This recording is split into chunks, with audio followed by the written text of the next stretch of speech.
lado es clave para que tengamos respuestas en nuestras vidas. Es muy importante esto. El Señor, a través del discipulado, nos trae respuestas a nuestras vidas. Resulta que los problemas de las personas tienen que ver porque no sabemos cómo aplicar los principios de la palabra de Dios a nuestra vida. De ahí la importancia del discipulado. ¿Qué es el discipulado? El discipulado es aplicar los principios de la palabra de Dios a nuestra forma de vivir. Y esto nos trae respuestas, nos trae bendiciones, nos trae soluciones. El Señor Jesucristo dijo en Mateo 11:28 que dijo: venid a mí todos los que estáis trabajados y cargados, que yo os haré descansar. ¿Cuántos recuerdan ese texto? Y entonces nos dice también en ese pasaje que vengamos a Él y Él nos hará descansar, pero también dice posteriormente: y aprended de mí, venid a mí venid a mí todos los que estéis trabajados y cargados, y yo os haré descansar. Llevad mi yugo sobre vosotros y aprended de mí, que soy manso y humilde de corazón, y hallaréis descanso para vuestras almas. Entonces nos habla de aprender de Él. Y dice que si aprendemos de Él, hallaremos descanso para nuestras almas. Mire, realmente los problemas que nosotros podemos tener se solucionan a través de obedecer al Señor Jesucristo. Nuestros problemas, no importa cuáles sean, se solucionan cuando nosotros ponemos en práctica los principios de la palabra de Dios. Hoy, por ejemplo, mucha gente se quiere suicidar. No encuentra respuestas a la vida, no encuentra sentido a la vida. Y dice: la solución es quitarme la vida, y se suicidan. Hemos tenido que atender muchas personas en estos días, orar por muchas personas que se quieren suicidar porque no encuentran sentido a la vida y no encuentran soluciones para ellos. No encuentran cómo solucionar los problemas y ellos piensan que el suicidio es la alternativa. Pero resulta que el Señor puede librarnos del suicidio si nosotros empezamos a aplicar su palabra. La gente sufre porque no sabe vivir. La gente está cansada porque no sabe vivir. La gente está cansada porque no ha aprendido a vivir según Dios. ¿Por qué la gente se quiere suicidar? Porque está cansada de la vida. Por eso el Señor dijo que vengamos a Él todos los que estáis trabajados y cansados. La gente está cansada de la vida, no quiere vivir. ¿Por qué está cansada de la vida la gente? Porque no ha sabido vivir. La gente está cansada muchos están cansados de su familia. Entonces dicen: no, esta familia no me gusta, esta familia es un problema. Y destruyen su familia, están cansados de su familia. Están cansados de la vida. ¿Por qué? Porque no sabemos vivir. Y el discipulado es aprender a vivir según la palabra de Dios. Mire que, por ejemplo, estábamos hablando esta mañana que en la palabra de Dios habla aún acerca de qué debemos comer. ¿Cierto que sí? Y entonces, ¿qué sucede? Ustedes saben que la gente se enferma después de cierta edad porque ha ingerido mucho azúcar, ha ingerido mucha grasa, muchos carbohidratos, y llega una edad en que, digamos, entra el colesterol, entra la diabetes, entra la tensión arterial. ¿Por qué? Porque no supo alimentarse. ¿Es verdad o no es verdad? La Biblia nos habla de cómo vivir en esa área, el aprender a cuidar nuestra salud. Nos habla cómo ser felices. Las bienaventuranzas nos dice: bienaventurados los pobres en espíritu, porque de ellos es el reino de los cielos. Nos habla cómo poder ser felices. La Biblia nos da respuestas para que no nos cansemos de la vida. ¿Pero por qué nos cansamos de la vida? Porque no sabemos vivir. ¿Qué quiere decir? Que sencillamente hacemos como nosotros queremos nuestra vida. Pero saber vivir es aplicar la palabra de Dios a todos los aspectos de nuestra vida. Por eso, cuando nosotros venimos a Cristo, hay cambios conceptuales. ¿Qué quiere decir? Hay un cambio de mente. O sea, cambiamos nuestra forma de pensar. Usted sabe que la persona procede conforme piensa, ¿cierto que sí? Si para la persona, digamos, la inmoralidad es buena, pues vive en fornicación. Hay personas que les parece bueno tener varias mujeres, les parece bueno la pornografía, ¿cierto? Y usted dirá: ¿pero por qué hablan de eso en un púlpito? Porque es que la Biblia también habla de la sexualidad humana, la Biblia habla de todos los temas, ¿cierto? La Biblia dice que el esposo debe tener exclusividad con su esposa. Y dice que no debe tener relaciones sexuales prematrimoniales ni extramatrimoniales, ni relaciones sexuales homosexuales ni lésbicas tampoco, ni tampoco sexo con animales. Es decir, y otras prácticas sexuales que hoy se han desviado tremendamente, ¿cierto? Entonces la gente piensa que solo buscar el placer y que le va a ir bien. No, la gente es más, lleva una vida muy difícil porque no tiene en cuenta esos principios. La Biblia habla de esos temas también. Aprender a vivir, es decir, dice que cada uno tenga a su esposa en honor, ¿cierto que sí? Sin concupiscencia, sino con verdadero amor.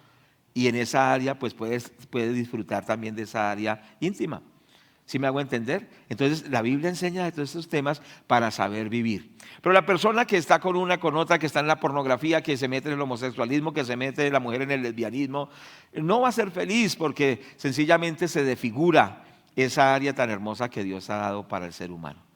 Pero cuando la persona empieza a ponerse en orden en todo sentido, en la palabra de Dios, y en este caso hablamos de la parte sexual, pero no solo la parte sexual, hablamos de la economía. La Biblia tiene los principios para que una persona sea próspera económicamente, ¿cierto que sí? Es decir, que la Biblia nos da una forma de vida buena, el saber vivir. ¿Estamos de acuerdo? ¿Y cómo aprendemos a vivir? Siendo discípulos del Señor, ¿cierto? Aún, por ejemplo, cuando ya han pasado los años, tiene sus nietos, tiene sus bisnietos. La Biblia enseña cómo debe ser un anciano, cómo debe llevar la vida, cómo debe ser un padre, cómo debe ser una esposa, etc. Qué importante es esto. La Biblia nos enseña a vivir. Y es muy importante que nosotros lo entendamos. Por eso el discipulado es la respuesta para que nuestra vida cambie. Pero no solo nuestra vida, sino la familia y cambie un país. Por eso estamos proponiendo lo que el Señor propone, hacer discípulos para que cambie Colombia. Colombia cambia si Colombia es discipulada. Si cada persona, cada colombiano es discipulado, es decir, una persona que reconoce a Cristo como el Señor de su vida y empieza a obedecer los mandamientos de Dios, cambia todo un país. Esa es nuestra gran labor. Imagínense que en la Biblia, en el Nuevo Testamento, solo 12 veces se menciona la palabra creyentes al referirse a los cristianos. Solo 12 veces se habla de los creyentes. 3 veces se habla de los que creemos en el Señor como cristianos. 12 veces como creyentes, 3 veces como cristianos. La palabra convertido no existe en el Nuevo Testamento. La palabra evangélico tampoco existe en el Nuevo Testamento. Pero sí se menciona 12 veces creyente, 3 veces cristiano. Pero la palabra discípulo se menciona en el Nuevo Testamento 250 veces. ¿Qué quiere decir? Que es algo muy, pero muy importante. Pero nosotros hemos evangelizado o hemos predicado un evangelio solo para que la gente crea, ¿cierto? Solo creyentes.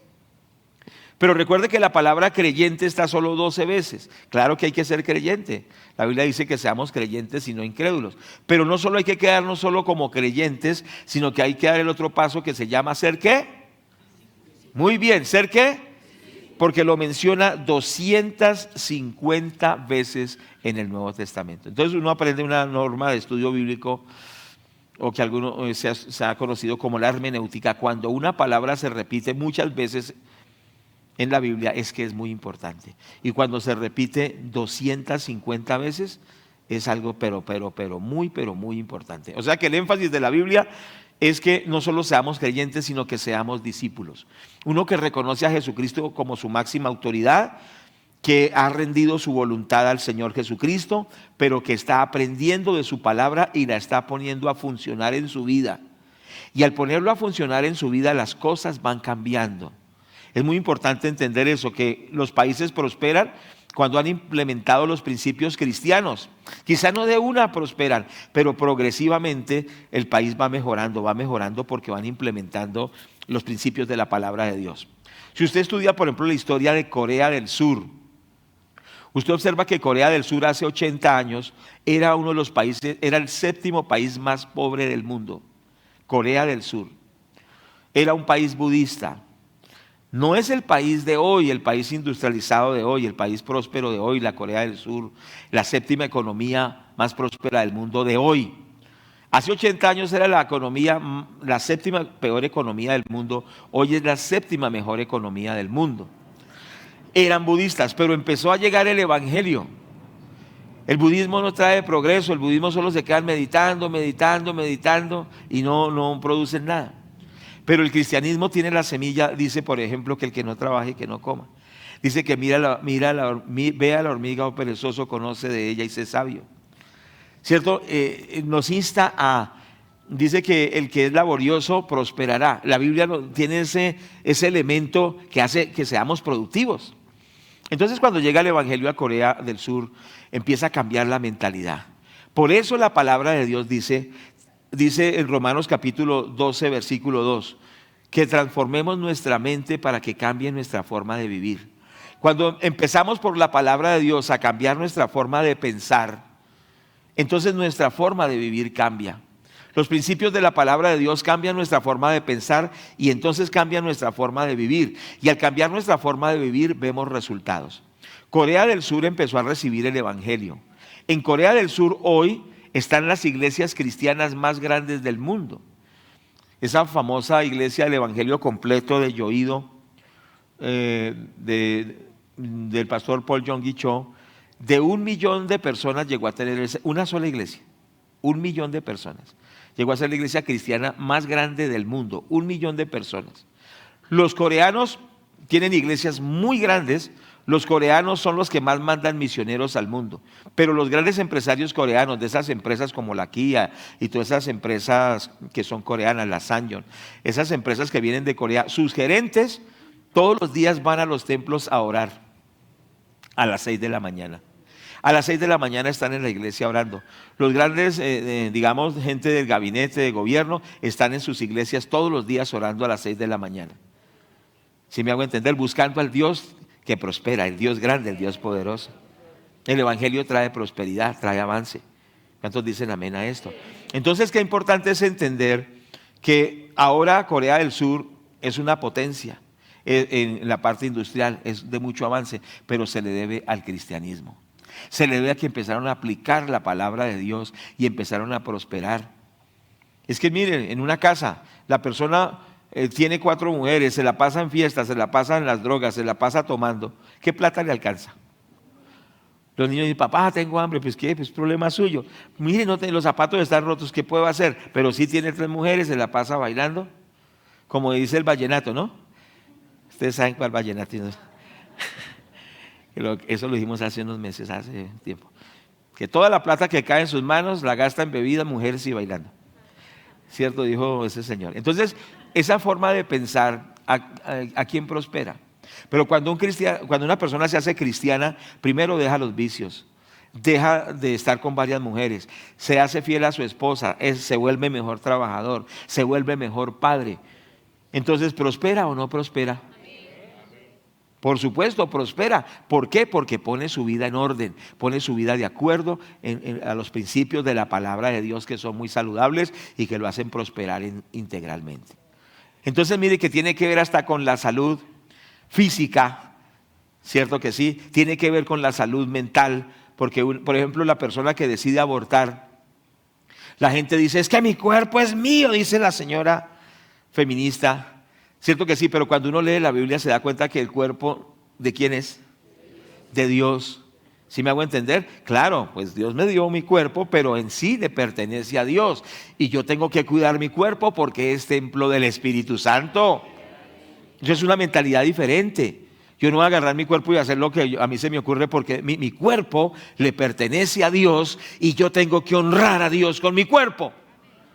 ¿Sí me hago entender? Y si mi cuerpo o el cuerpo de una mujer le pertenece a Dios, entonces se guarda fiel, pero también respeta esa criaturita que se está formando, porque esa criaturita no es una cosa, es una persona. Y respeta a esa persona que Dios ha permitido que esté en su vientre. La respeta, ¿sí me hago entender? Porque es una creación a la imagen y semejanza de Dios. Y no dice, salga de eso. No es eso, es una persona que desde que fue concebida, Dios la ha visto como persona. Tremendo. Entonces, ¿qué pasa? Vive en esa forma. Entonces, ¿qué sucede? Eso trae bendición. ¿Por qué? Porque la gente piensa que solo es abortar. En un aborto se puede morir. ¿Cierto que sí? Pero también se ha descubierto en la liberación que hemos hecho orando por gente, que muchos demonios entran en los abortos. Entran demonios a las mujeres, quedan endemoniadas. Porque entran espíritus de muerte, porque están practicando muerte, están matando. Pero también vienen problemas psicológicos, culpabilidad. Muchas cosas vienen y no solo es que mi cuerpo es mío, yo hago lo que quiera, porque afecta su mente, afecta su salud mental. ¿Me hago entender? La afecta en su parte también de salud mental. Por eso la obediencia a la palabra de Dios trae bendición integral. ¿Cuántos estamos de acuerdo? Trae bendición integral. El que es fiel a su esposa no tendrá enfermedades venéreas, no tendrá SIDA. ¿Sí es así? Entonces dicen, ay, este evangelio, esos son unos, dicen, son unos retrógrados, son gente que tiene una mente que se quedó en el pasado. Pues bueno, entonces no piense que no, que usted puede tener sexo con quien quiera y con como sea, y después le da un SIDA. Entonces ahí donde dice la palabra de Dios tenía razón. ¿Cuántos me están escuchando? Un hogar que hay una fidelidad, hay un cuidado mutuo, o sea, son exclusivos. ¿Qué enfermedad venérea entra ahí? No entra ninguna enfermedad venérea. ¿Por qué? Porque hay una exclusividad, no hay promiscuidad. La promiscuidad es la que produce que las enfermedades venéreas lleguen. Mire que el evangelio es muy práctico. ¿Cuántos me están escuchando? Esto no es de aleluyas, aleluya. Esto también es sí, aleluya, porque le damos la gloria a Dios, pero esto es práctico. El discipulado hace que pensamos los problemas, no importa cuál problema, Jesús tiene la respuesta para mis problemas, para mi familia y para un país. Por eso el énfasis de hacer discípulos, y por eso estamos enfatizando tanto, amados hermanos, el ser discípulos, porque la Biblia habla de esto. El libro de Lucas capítulo 14 nos está diciendo la palabra de Dios en el versículo 25 en adelante. Gloria a Dios, nos dice la palabra de Dios.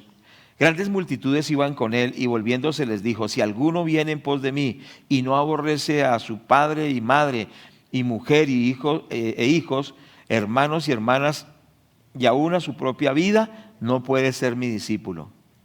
El que no lleva su cruz y viene en pos de mí, no puede ser mi discípulo. Entonces ahí es donde ya los evangélicos empezamos a decir, no, pero ¿dónde está el amor? ¿Cierto? ¿Cómo así que no está diciendo aquí de odiar? Porque aquí hay que explicar lo que significa. Aquí cuando dice el que no aborrece a su padre, a su madre, a su esposa, a sus hermanos o hermanas, aún su propia vida, dice que no puede ser discípulo. Pero no es odiarse, no es que yo me odio, yo odio a mi mamá, yo odio a mi papá, odio a mi esposa porque amo a Cristo. No, lo que significa este texto es la prioridad. Es decir, lo que quiere decir realmente es esto, que el que coloca a alguien antes que Jesús no puede ser discípulo de Jesús. Aquí está hablando no que usted odia a su papá, sino que su papá está en segundo lugar, porque el primero es Cristo. El primero es Cristo. Entonces cuando dice esto, el que no aborrece a padre o madre, lo que está diciendo es el que no coloca a Cristo de primero, no puede ser discípulo del Señor. Hay personas que dicen así, por ejemplo, dicen, no, para mí la familia es lo primero. No, la familia es lo segundo, porque lo primero es Jesucristo. ¿Cuántos dicen amén a esto? Entonces solo con esos que no, que son son mejores que Dios. No, son mejores papás que Dios mismo. No, para mí mi familia es primero. Sí, es muy importante la familia, pero antes que ella está Jesús. Porque si sus hijos le dicen, papá, no busque a Dios, papá, no siga el evangelio. Sí, hijito, yo los amo tanto, voy a dejar el evangelio, voy a seguir como ustedes dicen. No, porque ese papá sabe que primero es el Señor Jesucristo. Cuando Jesucristo es el primero, todo funciona bien. Pero cuando los hijos son primero, la casa se destruye. Recuerde que el hombre es cabeza del hogar, pero Cristo es cabeza del varón. ¿Sí me hago entender? Sí, usted es cabeza de su hogar, pero sobre usted está otra cabeza que se llama Jesús. Entonces Jesucristo es el primero. ¿Cuántos dicen amén a esto? De eso se trata el discipulado, que no puede haber alguien antes que el Señor Jesucristo. Y mire, por ejemplo, a veces nosotros decimos, la familia es lo primero. Sí, pero ojo con eso, con los extremos. La familia hay que llevarla a Cristo. Yo no puedo que todo lo que diga mi familia, y si son todos paganos. Entonces, si mi papá se tiró, no se tiró, pero solo lo estoy explicando. Un padre que se tira del salto del tequendama y dice, ay, mi santo padrecito, yo lo quise tanto. Entonces usted también se va a tirar de cabeza del salto del tequendama.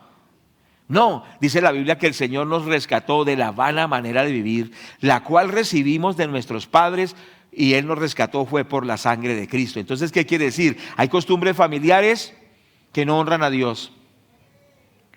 ¿Sí me hago entender? Primero está el paseo que buscar a Dios. Primero está la reunión social que buscar a Dios. Hay personas que no tienen al Señor de primero, lo tienen de segundo, de tercero, de cuarto y hasta de quinto. Entonces algo tiene que cambiar en nuestra forma de pensar. ¿Cuántos me están escuchando? Y esta es la introducción de un mensaje no muy agradable del día de hoy. Póngale ánimo, póngale ánimo. Entonces, ¿qué quiere decir? Que el Señor quiere que nosotros lo coloquemos como el primero de nuestra vida. ¿Sí me hago entender? Cuando la esposa le dice, mi amor, qué tanta oradera, más bien vámonos de rumba. Consigámonos unas botellas de whisky y unas, bueno, no sé cómo, en qué viene la droga, bueno, ustedes sabrán. Y nos vamos a pegar una buena rumba, una buena descarriada. ¿Usted qué le va a decir a su esposa? Listo, mi amor, hagámosle. No, usted le va a decir, no, esto no agrada a Dios. Vamos a honrar a Dios, vamos a obedecer a Dios, porque yo quiero la bendición de Dios. ¿Cuántos queremos de verdad eso en nuestra vida? Entonces, cuando dice que el que no aborrece a su padre, a su madre, a su esposa, no quiere decir que lo odie, sino que las prioridades. Primero Dios, los principios de Dios. Por eso el Señor dice en su palabra, Mateo 6:33, mas buscad primeramente el reino de Dios y su justicia, y todas las demás cosas serán añadidas. Primero Dios, diga conmigo, primero Dios en mi vida. Entonces también dice en el versículo 27, el que no lleva su cruz y viene en pos de mí, no puede ser mi discípulo. Entonces, ser discípulo es colocar a Cristo como el primero, ¿de acuerdo? Segundo, ser discípulo de Cristo es llevar su cruz o tomar su cruz. ¿Qué significa la cruz en este contexto? ¿Qué dicen ustedes? A ver, digan algo, digan algo. Muerte. ¿Quién dijo muerte? Dígalo fuerte. Muerte. La cruz es muerte. El Señor está diciendo en otras palabras, el que no muere a sí mismo no puede ser mi discípulo. Y nadie dijo amén, pero gloria a Dios, pero Dios los ama. ¿Qué quiere decir? Si usted quiere ser discípulo de Cristo, hay que morir a nosotros mismos. Por eso el apóstol Pablo dijo, yo ya no vivo, ahora vive ¿quién? Cristo en mí.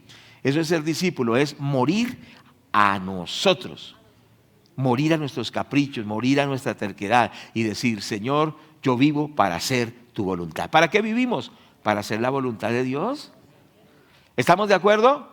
Entonces el Señor dice en el versículo, ¿qué dijimos? 27, el que no lleva su cruz y viene en pos de mí no puede ser mi discípulo. O sea, el que no se niega cada día y muere a sí mismo cada día no puede ser el discípulo. Es que en el discipulado hay uno que manda. ¿Quién es el que manda? ¿Usted o el Señor? El Señor Jesucristo es el dueño de todos nosotros, Él es el que manda. Entonces día a día yo me niego a mí mismo y quiero obedecerlo a Él, quiero obedecerlo a Él. ¿Cuántos están de acuerdo conmigo? Miremos por favor el Evangelio según San Mateo 10:35. Gracias, Padre. Damos la gloria a Dios. ¿Cuántos damos la gloria al Señor? Gracias, Señor. Amado Espíritu Santo, diríjanos, Señor. Amén. Porque he venido para poner disensión entre el hombre contra su padre y la hija contra su madre y la nuera contra su suegra. Y los enemigos del hombre serán los de su propia casa. ¿A qué se refiere esto? Se refiere es que cuando usted decide servir al Señor, quizás su propia familia no esté de acuerdo. Entonces se crea como una fricción. Pero ahí es donde uno tiene que decidir. ¿Le hago caso a mi hijo? ¿Le hago caso a mi esposa? ¿Le hago caso al esposo? ¿O obedezco al Señor? ¿Cuál debe ser nuestra prioridad? Obedecer al Señor. Y eso va a producir cierta situación. Ahora, el Señor Jesucristo dice que murió, padeció y fue a la muerte. ¿Y muerte de qué? De cruz. ¿Recuerda cuando estamos hablando de la cruz?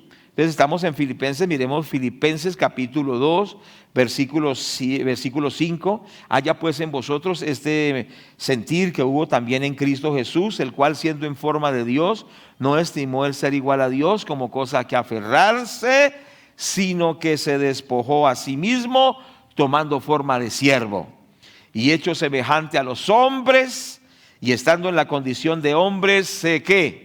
Se humilló a sí mismo, haciéndose obediente. ¿Hasta cuándo?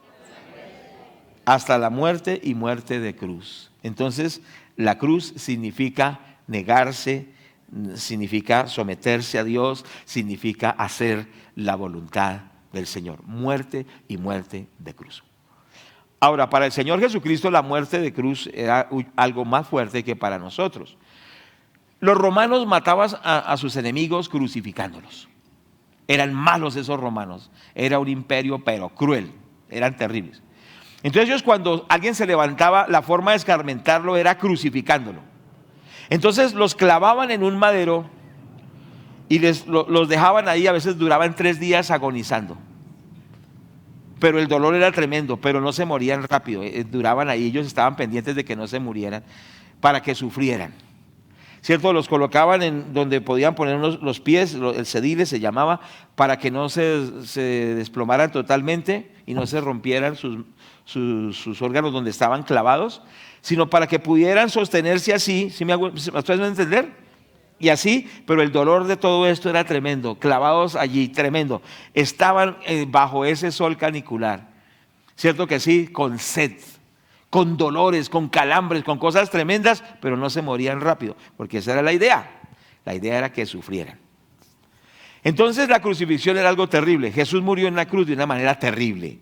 ¿O usted cree que la cruz fue pincharse un dedo con un alfiler? Cristo murió en la cruz por amor a usted y por amor a mí. Y eso nosotros tenemos que entenderlo. Pero una cosa es el dolor físico, ¿cierto? El dolor físico fue tremendo, pero el Señor Jesucristo no solo tenía que asumir el dolor físico, póngale atención a esto. El Señor Jesucristo tenía que asumir el dolor moral y el dolor espiritual de los pecadores. Mire, ¿por qué la gente se suicida? Porque dice, he cometido tantos errores, esta vida es una miseria, ¿para qué vivir? Y se suicidan, ¿cierto? Porque no soportan el peso de sus propios pecados. ¿Cuántos me están escuchando? ¿Estamos aquí o no estamos aquí?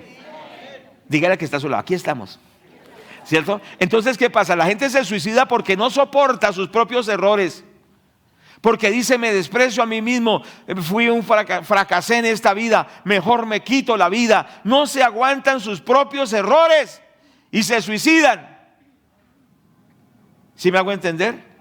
Y se sienten deprimidos y se sienten afligidos, se sienten angustiados por sus propios pecados, por sus propios errores, se sienten tan desesperados que se suicidan. Pero déjeme decirle que eso es lo que siente un pecador. Y es tan fuerte lo que siente un pecador que se quita la vida. Pero cuando el Señor Jesucristo murió en la cruz, no estaba llevando el pecado y la angustia y la desesperación y la culpabilidad de un solo pecador, sino que estaba llevando la angustia, la culpabilidad, la preocupación, la desesperación de miles de millones de pecadores en el mundo. O sea que el peso moral, el peso emocional, el peso espiritual que Jesús llevó en la cruz es algo realmente inexplicable. Es tan grande que nadie lo puede explicar. Él estaba llevando el pecado de todos los seres humanos. El rechazo total de Dios era algo terrible lo que él tenía que pasar en la cruz. Morir en la cruz era algo terrible, pero en Jesús era más terrible por lo que les estoy diciendo. Toda la angustia, toda la desesperación, toda la culpabilidad, todo eso lo llevó Jesús en la cruz. O sea que era algo terrible, pero él se sometió a la cruz porque para él primero era la voluntad de Dios. ¿Cuántos me están escuchando? Pero no le fue fácil, porque él, siendo el Hijo de Dios en humano, o sea, hecho hombre, en esa noche del Getsemaní dice que oraba con tal entrega, que dice que sudaba grandes gotas de sangre. Se ha confirmado que cuando una persona está muy angustiada puede sudar sangre de la desesperación, de la angustia. Y allí en Getsemaní, él con angustia decía: Padre, Padre, si es posible, pasa de mí esta copa, porque él veía ese panorama que tenía que pasar. Si es posible, si es que posible, pasa de mí esta copa, pero no se haga mi voluntad, sino la tuya. ¿Y el Padre qué le dijo? Sudaste gotas de sangre y clamaste: te voy a quitar la aflicción. Le dijo: mi voluntad es que vayas a la cruz. ¿Y él qué hizo? Dijo: sí, Señor, sí, Padre, voy a la cruz. Ese es el cristianismo. El cristianismo es morir a nosotros para que se haga la voluntad de Dios. ¿Cuántos me están escuchando? Ese es el verdadero cristianismo, y el ejemplo nos lo dio nuestro Señor Jesucristo, que Él se negó a sí mismo, fue obediente hasta la muerte, y muerte de cruz. Ese se llama el verdadero cristianismo. Una persona que se niega a sí mismo, como lo hizo el Señor Jesucristo, y está dispuesto a tomar esa cruz, ir hasta aún la muerte, que renuncia a todo lo que dice la palabra de Dios, a todo lo que posee, y se entrega al Señor. Es decir, que se niega a sí mismo. ¿Cuántos somos de ese tipo de cristianos? Por eso el cristianismo de hoy en día es tan débil. Porque hay cantidad de gentes que sigue un evangelio de ofertas. Le dice: hágase cristiano y se le acabarán todos los problemas. Hágase cristiano y todo se le arreglará. Hágase cristiano y todo será una felicidad. Pero ese no es el evangelio que el Señor predicó, y lo vamos a ver más adelante. El Señor habló del evangelio del reino, y esto lo vamos a ver un poquito más adelante. Pero ¿qué sucede? Por eso hay países que tienen, como Guatemala, que tienen el 50% de evangélicos, pero el país es de los más corruptos de América. Por eso Honduras, que tiene un 60 casi por ciento de evangélicos, y es el país más violento del mundo. Por eso Nigeria tiene una población del 50% de evangélicos, y es el país del África donde hay más SIDA. Se dice que África es un océano de evangelio, pero con 5 centímetros de profundidad. Por eso en Ruanda pasó la masacre, donde yo les he contado que mataron 700,000 personas en 3 meses. ¿Recuerdan eso? Y recuerdan que explicamos que eran gente que decía que era evangélica, pero que sencillamente tenían un barniz de evangelio, pero cuando vinieron las crisis sociales se les olvidó que eran cristianos y mataron a 700,000 de ellos, e iban a las iglesias evangélicas. Entonces, ¿qué quiere decir? Hay sencillamente una cuestión extraña, que es un evangelio sencillamente de ofertas, un evangelio de que Dios le arregla a usted todo, le da carro, casa y beca, todo es feliz, todo es color de rosa, pero usted no tiene que obedecer nada, usted sencillamente reciba y reciba y reciba, porque Jesucristo es su mandadero, según ese evangelio, porque Jesucristo es el que le da todo lo que usted le exija a Él, y Él se vuelve su siervo y usted se vuelve el Señor de Jesucristo. Y cuando el Señor Jesucristo no le dé todo lo que usted quiere, cuando el Señor Jesucristo no le responda como usted quiere, entonces dice: no vuelvo a la iglesia, hasta aquí fue cristiano, bota la Biblia, ¿cierto que sí? Rechaza a Dios, porque nunca de verdad fue un cristiano. Sencillamente buscó un evangelio de ofertas, lo que a usted le convenía, y nunca reconoció que el Señor es el dueño de todo y que hay que rendirle todo a Él, porque Él es el Señor. Para que Jesucristo sea mi Salvador, tiene que ser primero mi Señor.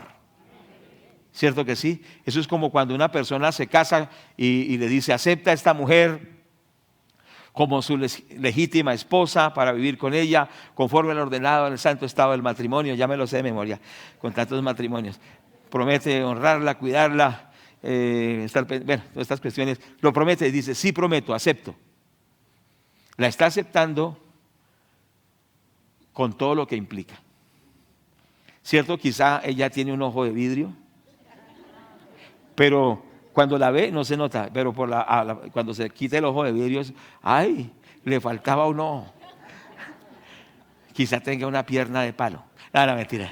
Sí, no tenga dientes. Entonces, y el cabello era una peluca. Bueno, no sabe. Estoy exagerando, pero la aceptó. La aceptó así. ¿Sí me hago entender? Y es que no puede después decir: no, pero es que yo pensé que solo decís te acepto como esposa. Y después ya no te quiero, a la semana no te quiero, y al mes se divorcia. No, la aceptó, sabía quién era y se casó con ella. El evangelio es de cosas de seriedad. ¿Cuántos dicen amén? De cosas de fundamento, de cosas de compromisos verdaderos. El que se casa para toda la vida. Algunos dicen un amén muy triste, diga un amén, pero con ánimo. ¿Cierto que sí? Bendito el Señor. Nosotros cumplimos esta semana con mi esposa 38 años de casados. ¿Cuántos damos gloria a Dios? Y espero seguir adelante con la ayuda de Dios, confiando en el Señor. Que es que cuando uno se casa es para siempre. Y cuando uno se entrega a Cristo es para siempre. Y nosotros nos sometemos al Señor, nos rendimos a Él, vivimos para Él. Y cuando dijimos sí acepto, ¿qué estaba diciendo?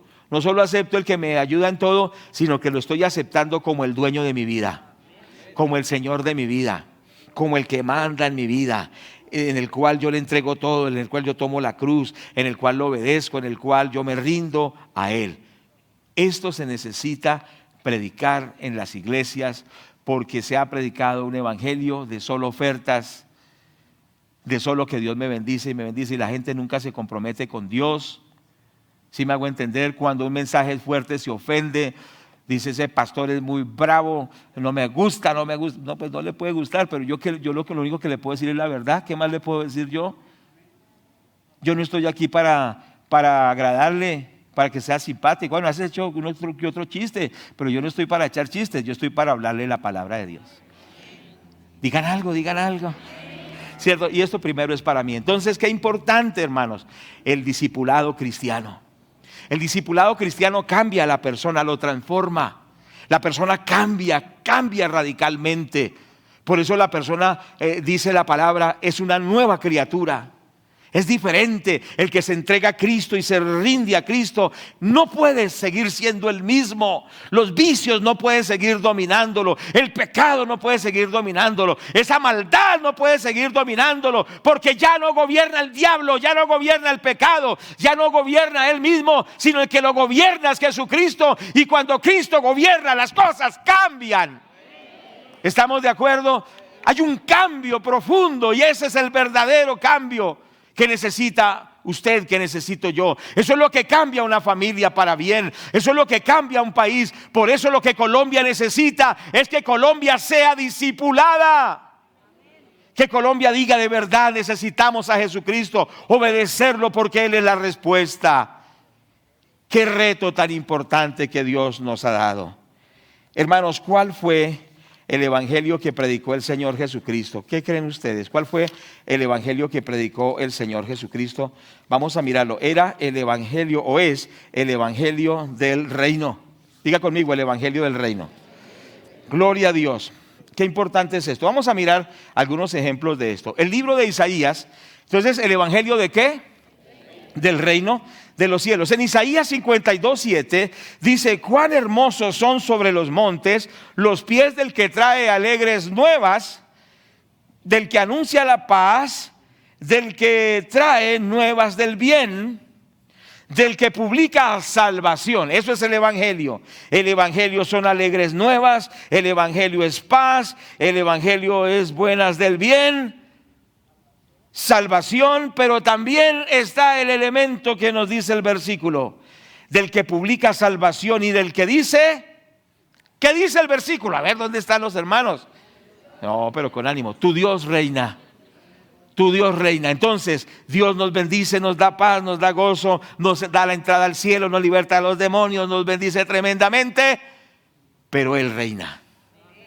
Es decir, que a través de que Él reina vendrán muchas bendiciones. Por eso dice: mas buscad primeramente el reino de Dios y su justicia, y las demás cosas serán añadidas. Es decir, que la vida cambia cuando yo reconozco a Cristo. Cuando reconozco a Cristo como el Rey de mi vida, todo empieza a cambiar. Todo empieza a cambiar y las cosas, las bendiciones me empiezan a alcanzar. Pero el énfasis es que el Señor reina. Jesús reina. ¿Cuántos dicen amén? Jesús reina. Y algo que debe quedar en nuestro corazón es esto: que Él es el que reina.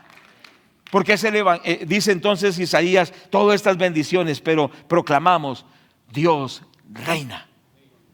Entonces nosotros observamos que de 750 años antes de que se predicara el evangelio, Isaías lo anunció como el evangelio en el cual hay muchas bendiciones, pero es el evangelio en las buenas nuevas donde Dios reina. Mateo, vamos a Mateo capítulo 3, verso 2. Amado Espíritu Santo, ayúdanos. Dice la palabra así, dice, en el versículo desde el 1. En aquellos días vino Juan el Bautista predicando en el desierto de Judea y diciendo: arrepentíos, porque el reino de los cielos se ha acercado. ¿Cuál fue el evangelio que predicó Juan el Bautista? Dígamelo. Arrepentíos, porque ¿qué? ¿Porque qué? Después hablamos sobre el arrepentimiento, que ya hablamos la semana anterior y luego hablaremos más. Pero dice, ¿porque qué? ¿Porque qué? ¿Porque qué? ¿Porque qué? Porque el reino de los cielos se ha acercado. O sea que la predicación era precisamente el reino de los cielos que se acerca. ¿Estamos de acuerdo? Vamos a ir a Marcos capítulo 1, versículos 14 y 15. Dice la palabra de nuestro Dios así: después que Juan fue encarcelado, Jesús vino a Galilea predicando ¿qué? ¿Qué predicaba Jesús? A ver, ¿qué predicaba? El evangelio del reino de Dios. Entonces no solo era predicar el evangelio, la buena nueva, sino la buena nueva que se basa en algo: que Dios es el rey, que Jesús es el rey. ¿Cuántos estamos de acuerdo? Entonces, ¿qué predicaba Jesús? Jesús predicaba el evangelio del reino de Dios. Leámoslo literalmente, tome nota por favor. Después que Juan fue encarcelado, Jesús vino a Galilea predicando el evangelio del reino de Dios y diciendo: el tiempo se ha cumplido, el reino de Dios se ha acercado, arrepentíos y creed en el evangelio. O sea, vino predicando no solo el evangelio, sino el evangelio del reino de Dios, que implicaba arrepentimiento. ¿Qué es arrepentimiento? Cambiar de vida. Que el que robaba no robe más, que el que mentía no mienta más, que el que odiaba no odie más, que la señora chismosa o el señor chismoso deje el chisme. ¿Cierto que sí? Que dejemos de hacer lo malo. Eso se llama arrepentimiento. ¿Por qué? ¿Por qué? Porque el reino de Dios se ha acercado. Y para entrar en ese reino hay que cambiar el estilo de vida, no seguir haciendo lo mismo, porque algunos dicen: es una debilidad, la tengo hace 30 años la debilidad y no la he podido superar. No, ya es la hora de que eso quede atrás. El que está en Cristo, nueva criatura es. Las cosas viejas pasaron, todas son hechas nuevas. ¿Qué les parece eso? Entonces uno no puede excusarse con los años y decir: no, pues es que nadie es perfecto y siempre con lo mismo y siempre lo mismo. No, hay que cambiar, porque el reino de Dios se ha acercado. Dios quiere ser el que gobierna nuestras vidas. Y entonces la vida cambia, créame que la vida cambia. La parte económica cambia, la cuestión emocional cambia para bien, la cuestión laboral cambia, la familia cambia, todo cambia para bien. Porque cuando se pone en orden la vida de acuerdo a Dios, las cosas funcionan muy bien. ¿Cuántos dicen gloria a Dios? ¿Quieres salir de tus problemas? Arrepiéntete de tus pecados. ¿Quieres salir de tantas crisis? Deja de hacer lo malo. Dejemos de hacer lo malo y entremos a hacer el bien. Empecemos a obedecer la palabra de Dios y vamos a ver cómo las cosas cambian y somos bendecidos para la gloria del Señor. Entonces, ¿qué predicaba el Señor Jesucristo? El evangelio del reino de Dios. ¿De acuerdo, amados? Vamos a Lucas capítulo 4 y miremos por favor los versículos 42 y 43. Lucas 4, 42 y 43. Cuando ya era de día... A ver, miremoslo bien. Lucas 4, 42 y 43. Cuando ya era de día, salió y se fue a un lugar desierto y la gente le buscaba, llegando a donde estaba, le detenían para que no se fuera de ellos. Pero él les dijo: es necesario también que a otras ciudades ¿anuncie qué? ¿Anuncie qué?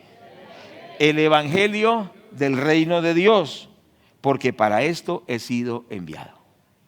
Entonces el Señor Jesucristo, donde iba, Predicaba el evangelio ¿de qué? Las buenas noticias, pero que implicaban que el Señor gobierna. Y lo predicaba en las ciudades, en las aldeas donde iba. Por eso dice, es necesario que también a otras ciudades anuncie el evangelio del reino de Dios, porque para esto he sido enviado. Entonces, ¿cuál era el mensaje del Señor Jesucristo? ¿Qué predicaba Él? ¿Cuál era el mensaje de Él? Te llegará una Toyota. Ah, ese mensaje está muy bueno. Y es una Toyota todo terreno, todo equipo, full equipo es que dicen. Bueno, ustedes saben más de Toyotas que yo. Y te llegará y ya está, ya esto te dice el Señor. Bueno, sí, pero eso es una añadidura. ¿Cuántos dicen amén? Pero la gente va, mira, a la gente le gusta que vengan profetas y que les va a decir, vas a ir a viajar, vas a tener de todo, casa, carro y beca. Y sabe que los profetas de hoy solo son profetas de palabras halagüeñas, solo son profetas que le prometen el cielo y la tierra, pero nunca hablan de arrepentirse y de cambiar de vida. Y la gente le gusta eso, porque a quién no le gusta que le van a regalar 3 casas. ¿A quién no le gusta que va a tener 5 carros? Pues gloria a Dios por eso. ¿A quién no le gusta eso? Y si aquí empezáramos a decir eso, vendría más gente. Pero yo no quiero sencillamente engañar a la gente. Yo quiero es decirles la verdad, porque conoceréis la verdad y la verdad os hará libres. No queremos ilusionar personas con cuenticos y con historias. Queremos enseñarles lo que el Señor enseña. El Señor predicó el evangelio del reino. Cuando el evangelio del reino viene, las cosas mejoran. Y sí, yo creo que sí le va a ir muy bien. Yo sí creo que le va a ir mucha abundancia. Yo creo que también hasta Toyota le van a llegar. Pero no son lo primero. Lo primero es hacer la voluntad de Dios. Y entonces lo demás empezará a llegar. Diga gloria a Dios y póngale ánimo, póngale gozo. Porque esto es importante. Bendito el nombre del Señor. Dice Mateo capítulo 9, versículo 35. Vamos a mirar, por favor. Mateo 9, 35.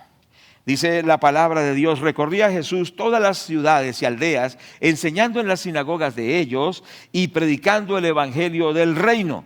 Entonces, evangelio del reino de Dios y evangelio del reino de los cielos es lo mismo, son sinónimos. Aquí está hablando que Jesús enseñaba acerca del evangelio del reino de Dios y sanando toda enfermedad y toda dolencia en el pueblo. Entonces, ¿cuál era la predicación de Jesús? El evangelio del reino. Dios nos salva, Dios nos libera de los demonios, Dios nos sana, Dios nos prospera, pero Él es el rey de nuestra vida. Tengo que someterme a Él como el Señor de mi vida. Por eso tenemos que volver a dar este mensaje, porque muchos sencillamente tienen el evangelio, hemos dicho, de lo que Dios nos puede dar, pero no importa lo que Dios quiere de nosotros. Dice, es su voluntad, no me importa mucho, pero sí me importa que me dé lo que necesito. Pero recuerda el ejemplo de Jesús en la cruz del Calvario: Padre, no se haga mi voluntad sino la tuya. Lucas capítulo 8, versículo 1. Aconteció después que Jesús iba por todas las ciudades y aldeas predicando y anunciando el evangelio del reino de Dios, y los 12 con él. O sea, ¿qué predicaba el Señor Jesucristo? El evangelio del reino de Dios. ¿Y por dónde iba? Iba por ciudades, iba por aldeas, iba por todo lado. Pero él iba ¿con quiénes? Con sus discípulos. ¿Y qué anunciaba? El evangelio del reino de Dios. Entonces imagínense que se preguntaban los discípulos: ay, ahora nos toca ir a Suacha. Es un ejemplo, no, solo un ejemplo. Nos toca ir a tal lugar. Es un ejemplo, yo sé que para que lo entendamos. ¿Qué irá a predicar el Señor? ¿Qué irá a predicar el Señor? Entonces, pues, ¿qué va a predicar? Pues ya sabe qué va a predicar. ¿Qué cree que predicaba el Señor? El evangelio del reino de Dios. Entonces ya sabían, sí, ya sabemos que va a predicar el evangelio del reino de Dios. Y donde ellos iban, ¿qué va a predicar Jesús? ¿Qué predicaba? Ese era el mensaje que él predicó, el evangelio del reino de Dios. Tremendo, ¿cierto? Y él predicó siempre ese mensaje, el evangelio del reino de Dios, el evangelio del reino de Dios. Era consistente en ese mensaje. Y entonces cuando ya les tocó a los discípulos, ¿qué cree que predicaron los discípulos? El evangelio del reino de Dios. Esto lo vamos a ver más adelante. Pero veamos Lucas 16, 16. Dice, la ley y los profetas eran hasta Juan. Desde entonces el reino de Dios es anunciado y todos se esfuerzan por entrar en él. Entonces el mensaje era el reino de Dios. Esa era su predicación. Usted sabe que la predicación tiene una diferencia con la enseñanza. La predicación es un mensaje que exige una respuesta, un arrepentimiento, un cambio, o sea, toca la conciencia. Y la enseñanza solidifica en esa verdad que se ha aceptado, edifica en esa verdad. Entonces Jesús predicaba del evangelio del reino, pero el Señor también no solo predicaba, sino que enseñaba acerca del reino, ¿cierto? Por eso cuando usted lee el Sermón del Monte, Mateo 5 al 7, nos habla del Señor enseñando sobre el reino de Dios o el reino de los cielos. Y vamos a mirarlo entonces porque es importante confirmarlo bíblicamente, ¿cierto?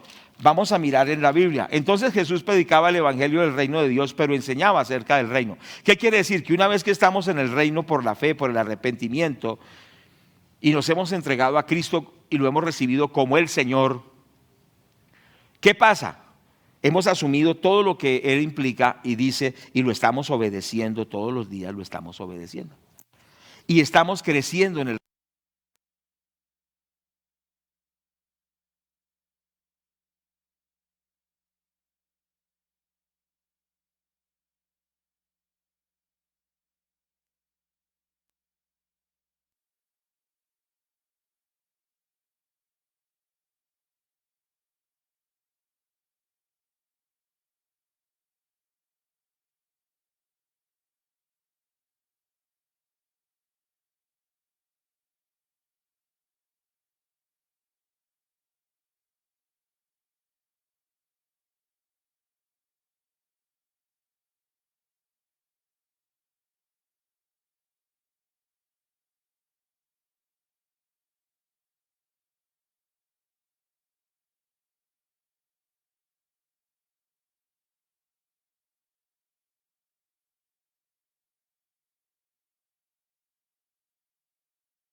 mas buscar primeramente el reino de Dios y su justicia, y todas estas cosas serán añadidas. O sea que lo que llega es que es una añadidura porque reconocemos el reino, obedecemos al Señor y Él abre puertas, nos da oportunidades, nos da becas, nos da cosas, nos da bendiciones. ¿Cuántos dicen amén? Nos da oportunidades, nos da trabajo, nos da conexiones, nos da socios, nos da de todo.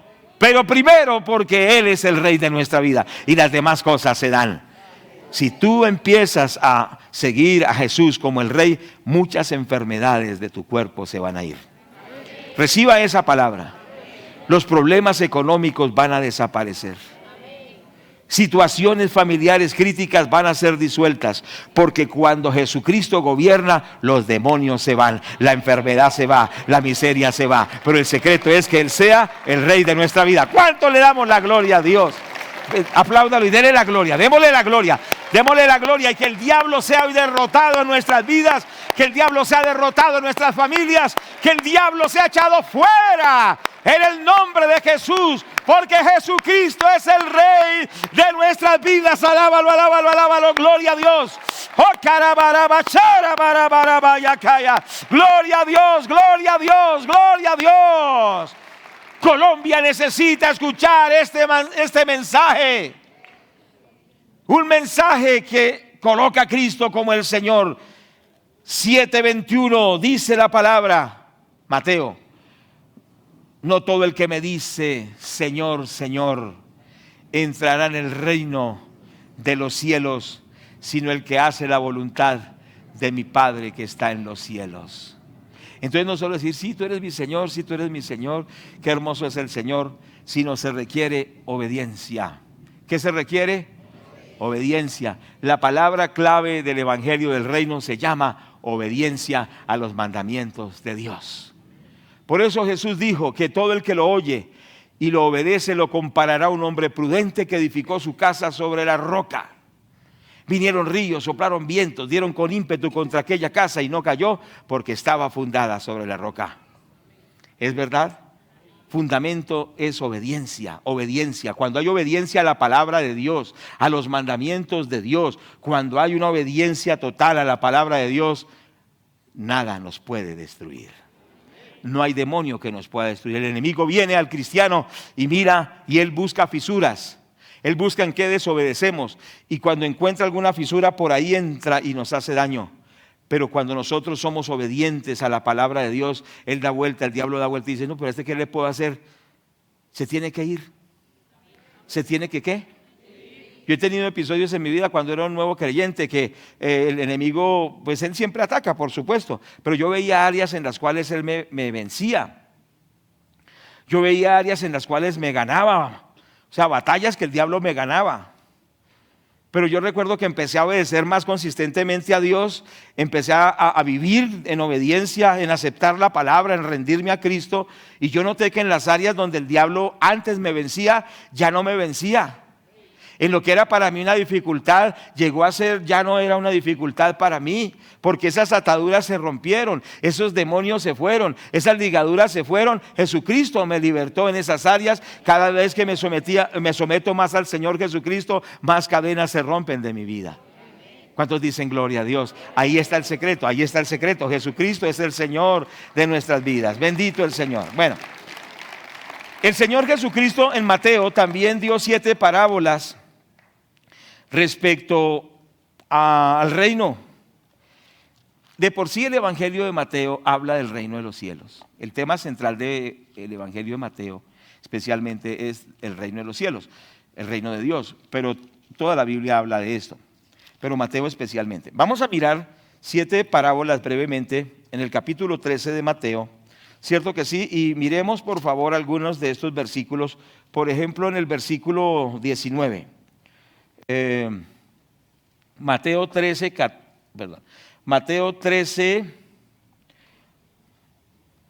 gloria a Dios. ¿Cuántos damos gloria a Dios? Ayúdeme a orar que estoy en una batalla, aquí se me están como cruzando los versículos.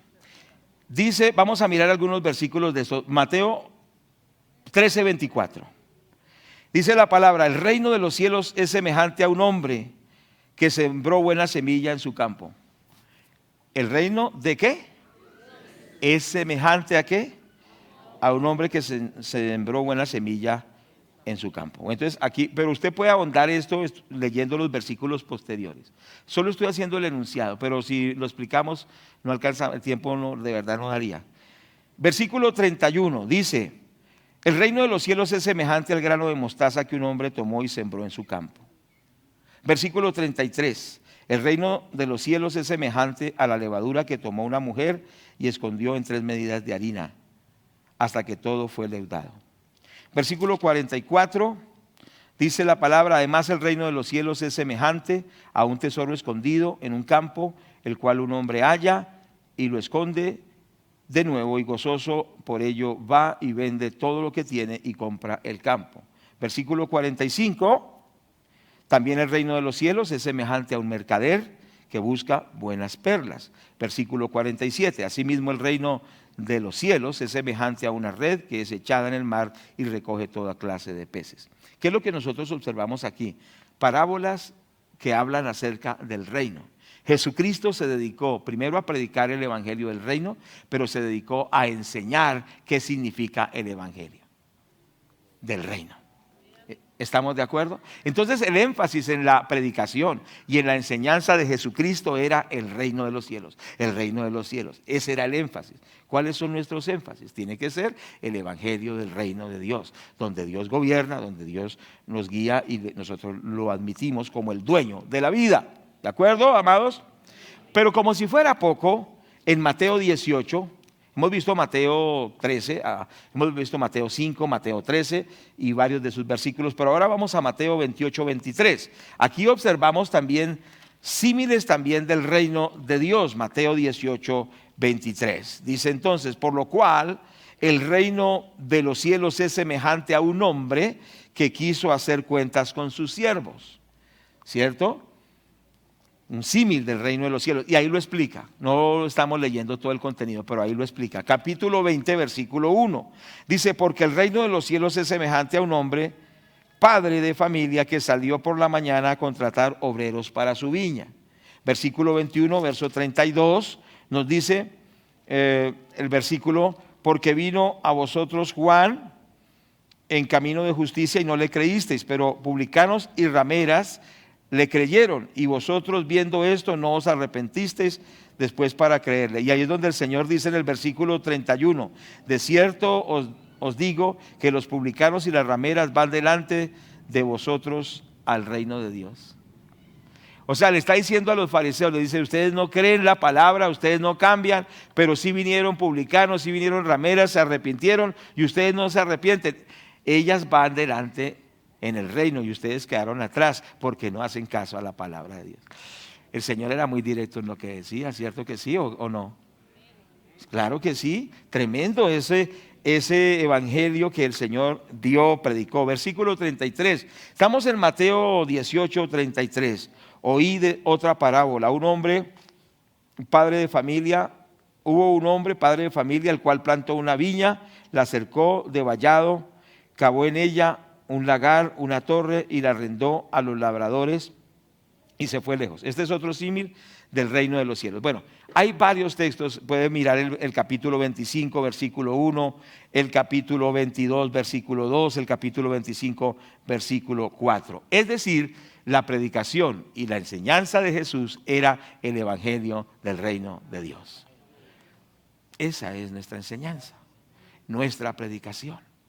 Bueno, y cuando pasó todo y el Señor muere en la cruz, ¿ustedes recuerdan qué letrero le pusieron a Cristo en la cruz para burlarse de él? El rey de los judíos, ¿cierto? El rey de los judíos, pero lo hacían para burlarse. Pero el Señor permitió que fuera clavado en un lugar alto para que todos proclamaran que no solo es el rey de los judíos, sino que es el Señor de todo lo que hay, rey de reyes, Señor de señores. Todo tiene que ver con eso, el reino de Dios, el reino de Dios. Y cuando el Señor, después de morir y resucitar, vamos a Hechos capítulo 1, verso 3, nos dice la palabra de Dios así: a quienes también después de haber padecido, se presentó vivo con muchas pruebas indubitables, apareciéndoseles durante 40 días y hablándoles ¿qué? ¿Acerca de qué? Uy, no, esto ya está muy monotemático esta predicación. Ahora 40 días resucita y no se pone a hablarles de otra cosa, sino por 40 días. ¿De qué les habló todos los 40 días? ¿De qué les habló? Del reino de Dios, el gobierno de Dios, es decir, Dios gobernando en nuestras vidas. Entonces, en sí, ¿qué es el reino de Dios?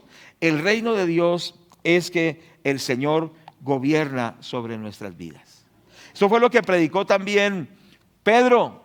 Y ahí en adelante, mire 2:38 de Hechos. Recuerde que después de que el Señor se va, siguen los apóstoles predicando. Pero ¿qué predicó Pedro? De la Toyota, ¿cierto? ¿Qué predicó Pedro? Versículo 36, capítulo 2, verso 36. ¿Qué dijo? Sepa pues ciertísimamente toda la casa de Israel que a este Jesús, a quien vosotros crucificasteis, Dios le ha hecho Señor y Cristo.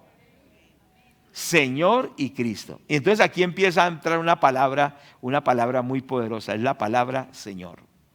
Entonces está la palabra Rey y está la palabra Señor, que en este sentido es sinónima, la palabra Señor. Usted dice el señor Martínez, pues sí, es un caballero, ¿cierto que sí? Pero a veces, o sea, las palabras a veces se devalúan. La palabra Señor originalmente significaba algo muy importante como lo vamos a ver. Pero como las palabras se van devaluando, entonces dice el señor Martín. Entonces es como decir este individuo. ¿cierto? Pero a veces cuando el señor Martínez se porta mal, dice, uy, este señor. O sea que degrada más la palabra Señor, ¿cierto? Está diciendo como por despectivamente, este tipo, este individuo es, o sea, como ya se vuelve algo como hasta despreciativo, peyorativo. ¿Sí me hago entender?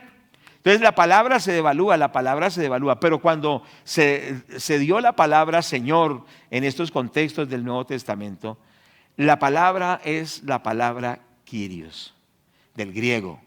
Y esa palabra, Kyrios, ya estoy terminando, se lo prometo, oren por mí, primera terminación. La palabra Kyrios significa dueño absoluto. Dueño absoluto.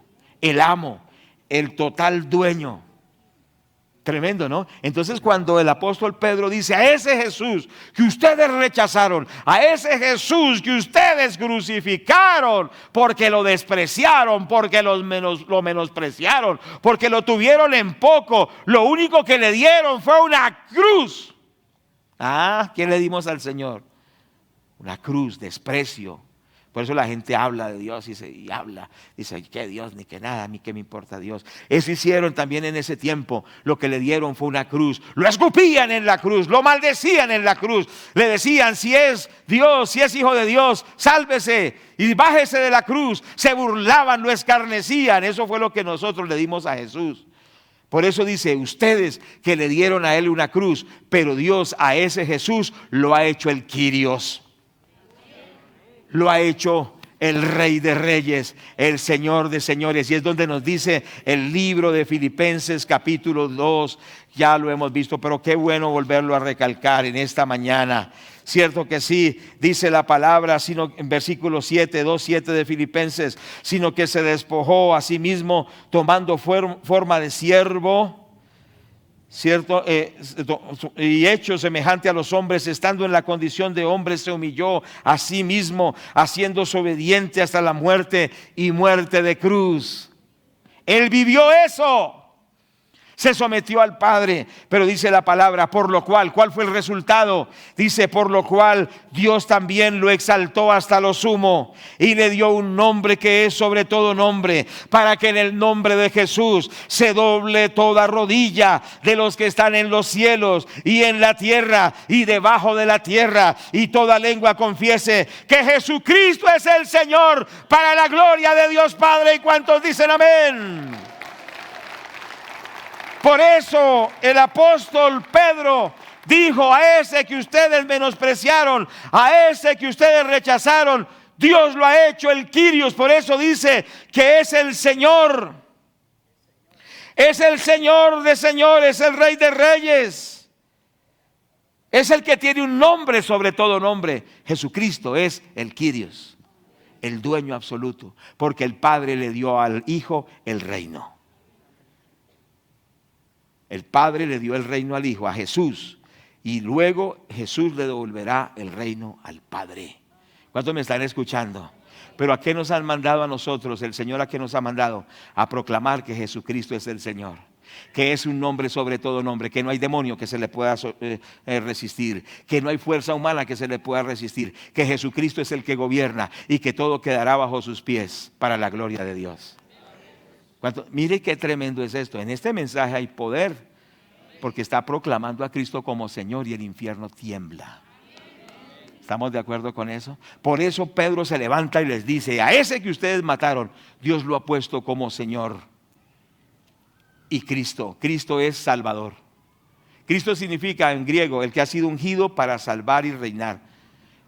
Entonces dice Pedro, ese que ustedes mataron, Dios lo ha puesto por Señor sobre todo nombre, ante el cual se doblará toda rodilla, pero también es el único que puede salvar. Es decir, para ser salvo tengo que reconocer a Cristo, no solo como el Salvador, sino que tengo que reconocerlo primero como el Señor de mi vida. Por eso dice que todo el que confesare que Jesús es el Señor, ¿qué dice? Será salvo. ¿Y qué es confesar que Cristo es el Señor? Es reconocer que Él es el Kyrios, que Él es el dueño absoluto. Y mire el poder de la palabra Señor, que se ha devaluado tanto, la palabra Kyrios, que en el Imperio Romano, escúcheme bien esto, en el Imperio Romano se admitían reyes. Estaba, por ejemplo, Herodes, que era un rey de Judea, ¿cierto?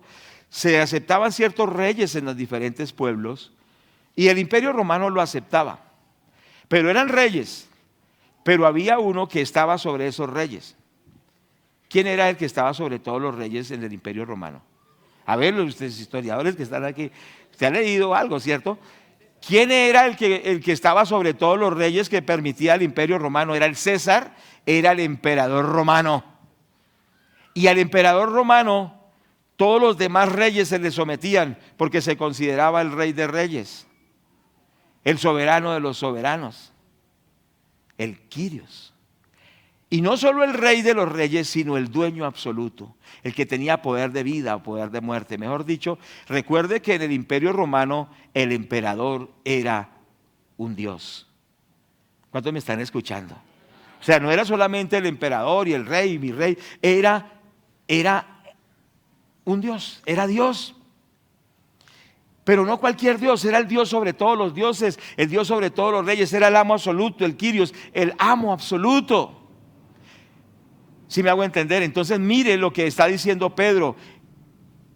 El Quirios no es el César de Roma, el dueño absoluto es el Señor Jesucristo. Eso es poderosísimo. ¿Quién es el dueño absoluto?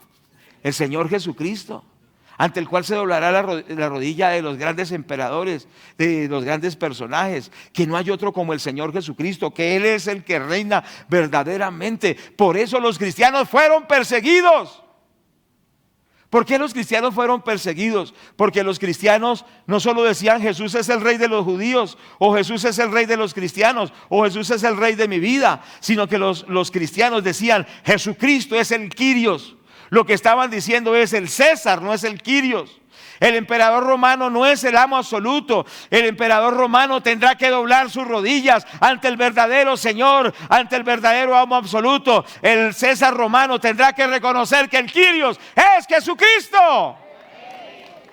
Por eso entonces los romanos decían que los cristianos eran idólatras, porque no adoraban a César, sino que adoraban a otro Dios que se llamaba Jesús.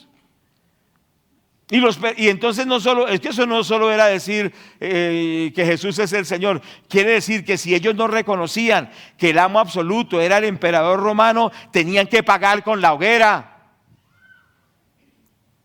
Ese cristianismo es el verdadero cristianismo. Se habla de un patriarca de la iglesia de los primeros siglos, se me escapa el nombre, si alguien se acuerda me ayuda. Un anciano ya casi de 90 años. Le dicen, ancianito, ¿usted por qué se va a hacer matar?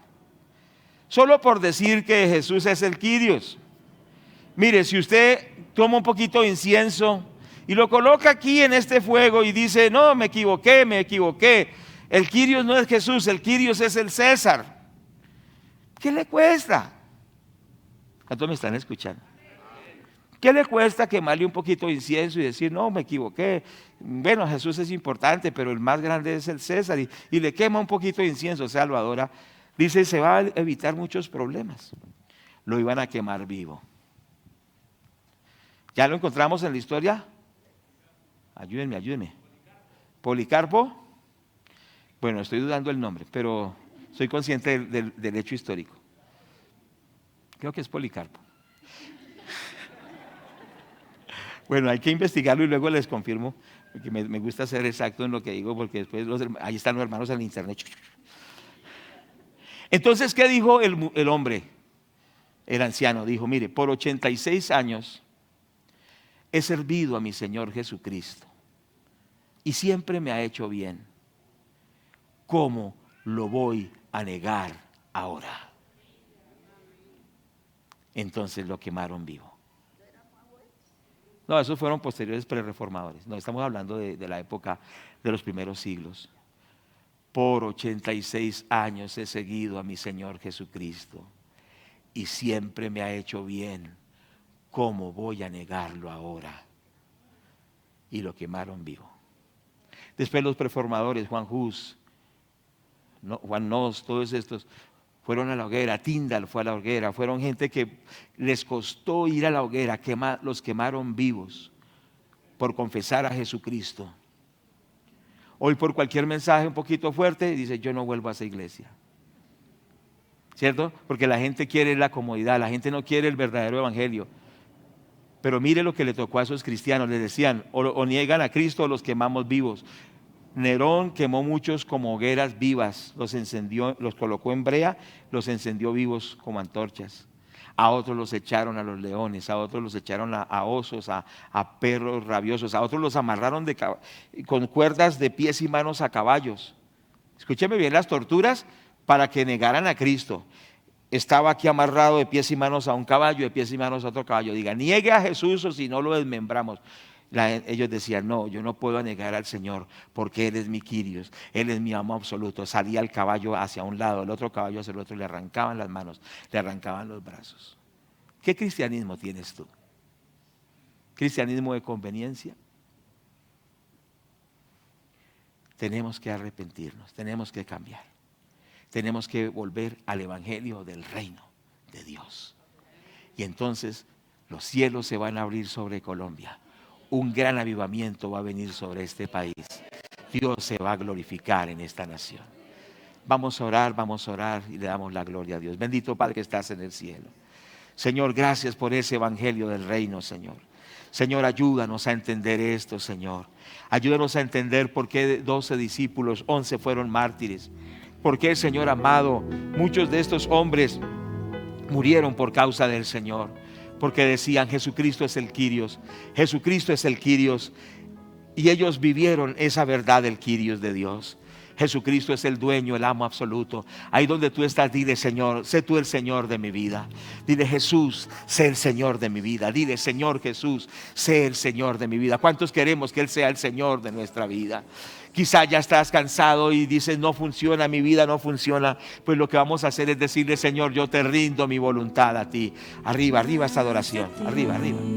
Oh, gloria a Dios. Amén, amén, amén, amén. Y habitar en tu presencia. Vengo para que crezcas tú. Y cada día ser más como tú. Más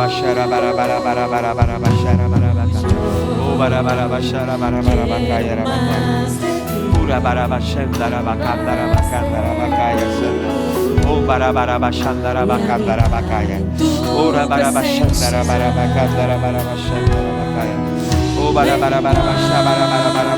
Para que crezcas tú. Y cada día ser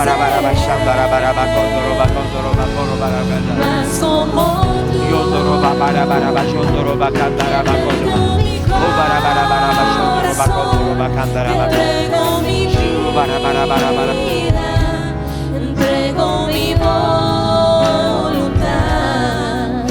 a ti. Todo lo que soy, Señor, todo lo tengo es tuyo. Yo quiero menguar para que crezcas tú, Señor. Yo quiero más de ti, queremos más de ti, Señor.